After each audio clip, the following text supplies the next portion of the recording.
Hello friends. आज हम बात करने जा रहे हैं डिस्ट्रीब्यूशंस, जो बीटेक का एक इम्पॉर्टेंट टॉपिक है। उसमें जो सबसे पहला डिस्ट्रीब्यूशन होता है वो होता है बाइनोमियल डिस्ट्रीब्यूशन।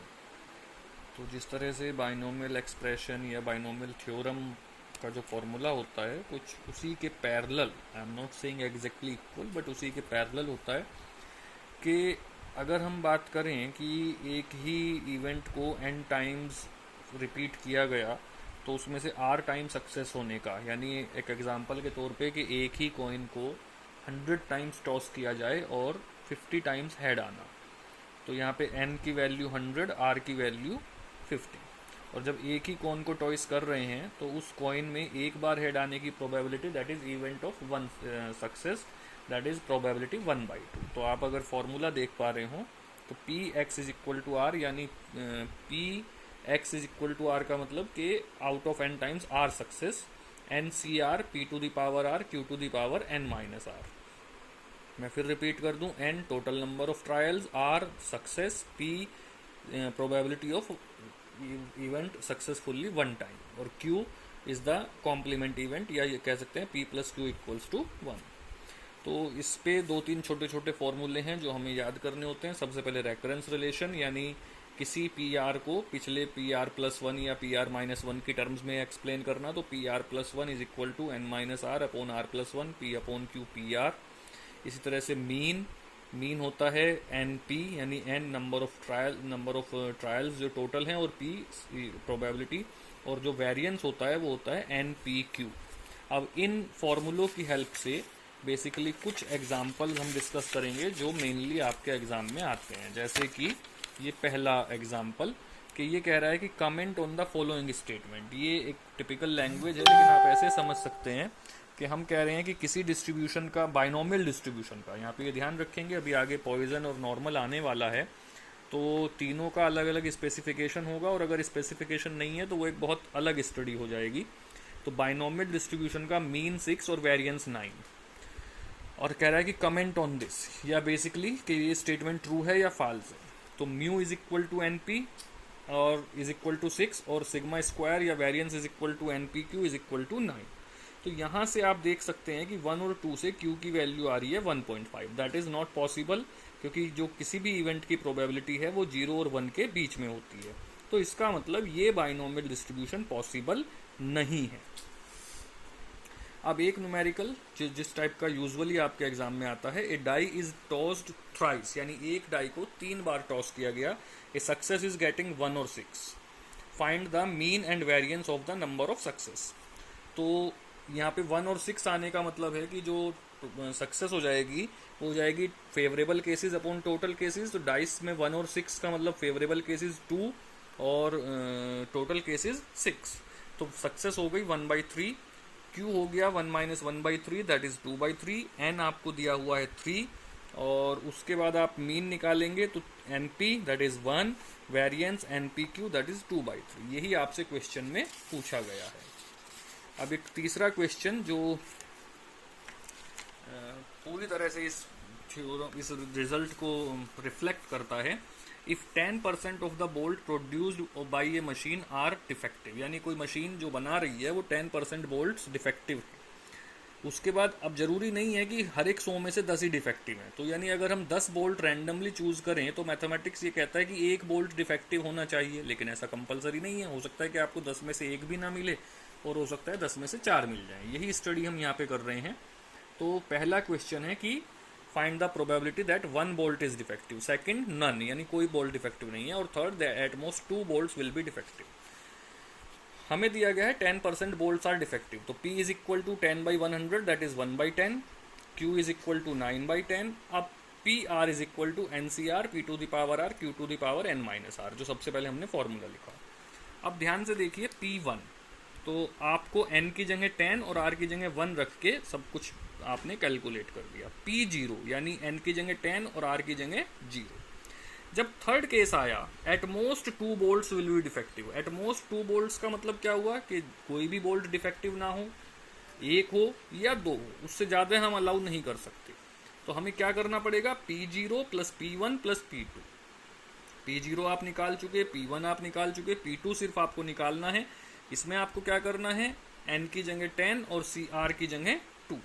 P2 आपने निकाला, P0 plus P1 plus P2 add किया, फाइनल आंसर आ गया। तो ये आपकी आ गई at most 2 bolts are defective. Last question on binomial distribution, that is out of 800 families, 800 family पे हमने सर्वे किया, 4 children each, how many families would be expected to have 2 boys and 2 girls, at least 1 boy, no girl, at most 2 girls. Assume equal probability for boys and girls, यानी बच्चा होने की, लड़का या लड़की होने की प्रोबेबिलिटी इक्वल दे दी गई। तो P की वैल्यू भी 1/2 और Q की वैल्यू भी 1/2। N की वैल्यू यहाँ पे 2 N हो जाएंगे, 4 चिल्ड्रन ईच, स्मॉल n 4 और कैपिटल N 800। अब 800 को बाहर रखिए थोड़ी देर के लिए और केवल 4 पे कंसंट्रेट कीजिए, 2 बॉयज एंड 2 गर्ल्स, जो पहला क्वेश्चन है हमारा। तो 4C2 1/2 to the power 2, 1/2 to the power 2। ये जो आंसर आएगा इसे 800 से मल्टीप्लाई कर देंगे तो वो नंबर ऑफ फैमिली आ जाएगा जिनके यहाँ 2 लड़के और 2 लड़की होने की प्रोबेबिलिटी है। इसी तरह से अगला क्वेश्चन है एटलीस्ट 1 बॉय। एटलीस्ट 1 बॉय में क्या हो जाएगा, एक लड़का हो, 2 हो, 3 हो या 4 के 4 हो। तो ध्यान से देखिए हमने क्या लिखा, 4C1 1/2 की power 3 into 1/2 plus 4C2 1/2 square into 1/2 square plus 4C3 1/2 into 1/2 cube plus 4C4 1/2 की पावर 0 1/2 की पावर 4। यानी 1 से लेके 4 तक के सारे जो केसेस हैं हमने वो डिस्कस कर लिए। एक लड़का, 2 लड़के, 3 लड़के और चारों के चारों लड़के, तब केस पूरा होता है at least 1 boy. No girl, no girl का मतलब कि जब परिवार में कोई भी लड़की ना हो। तो यहाँ पे हम सीधे सीधे डिस्कस कर सकते हैं कि जब वो चारों लड़के हों। तो 804C4 1/2 टू द पावर 4। तो इस तरह से आप ये कर सकते हैं। अगला जो केस है हमारा वो है Poisson distribution. Poisson distribution PXR e to the power minus lambda, lambda to the power R upon factorial R। P क्या है, सॉरी लैम्डा क्या है, NP।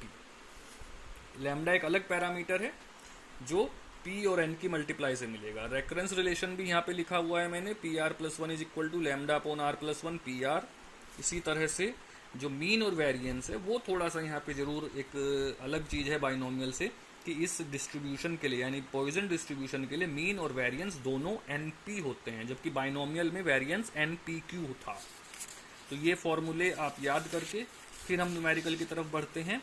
पहला numerical, assume that the probability an individual coal miner being killed in a mine accident is during a year is 1/2400. Use Poisson distribution to calculate the probability that in a mine employing 200 miners there will be at least one fatal accident in a year. तो P आपको क्या दिया, 1/2400। ये ध्यान रखिएगा, poison और binomial distribution में यही अंतर है एक, कि बाइनोमियल में P की वैल्यू कंपैरेटिवली बड़ी होती है और पॉइजन में क्योंकि P की वैल्यू कंपैरेटिवली छोटी होती है। जैसे वहाँ पे P की वैल्यू 1/2 1/10 हम लेके चल रहे थे, यहाँ पे P की वैल्यू 1/2400, N की वैल्यू 200, लैम्डा की वैल्यू NP, तो ये आ गई। और अगर अब P R की वैल्यू हमने फॉर्मूले में रखी। अब R कह रहा है एटलीस्ट 1 एक्सीडेंट। एटलीस्ट 1 एक्सीडेंट से मतलब तो ये हुआ कि कम से कम एक और उसके ऊपर फिर चाहे जितने हो जाएं। तो ऐसे में हम इसमें क्या लगाएंगे, P at least 1 accident is equal to 1 minus P no accident. तो यानी हम 1 माइनस P0, कॉम्प्लीमेंट इवेंट्स की जो प्रोबेबिलिटी का फॉर्मूला 12th क्लास में पढ़ते हैं वो यूज करा। P0 की वैल्यू यहाँ से क्या हो जाएगी, R की वैल्यू हमने पुट कर दी 0। तो ये आ गई आंसर 0.08।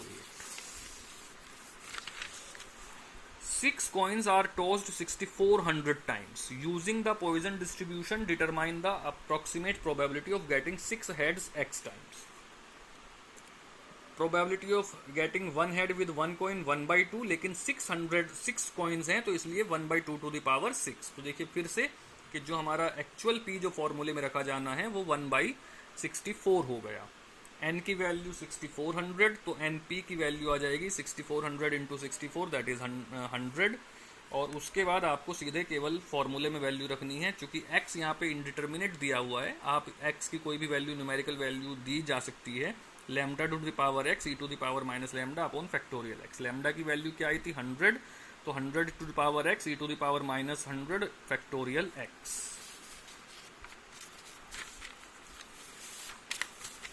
लास्ट जो है हमारा वो कहलाता है नॉर्मल डिस्ट्रीब्यूशन। बेसिकली बाइनोमियल और पॉइसन डिस्ट्रीब्यूशन दोनों ही जो हैं वो डिस्क्रीट डिस्ट्रीब्यूशन कहलाते हैं, जबकि आपका वेरिएबल डिस्क्रीट हो। लेकिन जो आपका नॉर्मल डिस्ट्रीब्यूशन है वो कंटिन्यूअस वेरिएबल के लिए होता है। तो ये एफ एक्स का फॉर्मूला आपके सामने दिखाई दे रहा होगा आपको। F X is equal to 1/सिग्मा under root 2 pi E to the power -1/2 X minus mu upon sigma का होल स्क्वायर। इसके कुछ बेसिक एजम्पशंस हैं जो हमें याद रखनी होती हैं। पहली कि एफ एक्स की वैल्यू 0 से बड़ी होगी।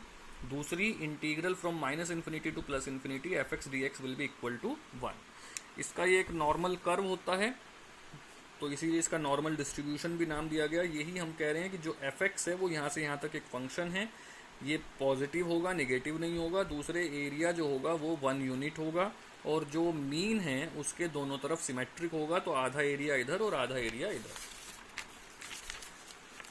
एक वेरिएबल हम z डिफाइन करते हैं जिससे कि z टेबल यूज करते हैं, और z वेरिएबल की वैल्यू होती है x minus x bar upon sigma. तो यहाँ से आपको न्यूमेरिकल x में दिया जाएगा, लेकिन आपको जो सॉल्व करना है वो z में करना है। और जो आपको मैं PDF दूंगा उसमें आप ये न्यूमेरिकल देख सकते हैं, आप पूछ सकते हैं। Thank you very much.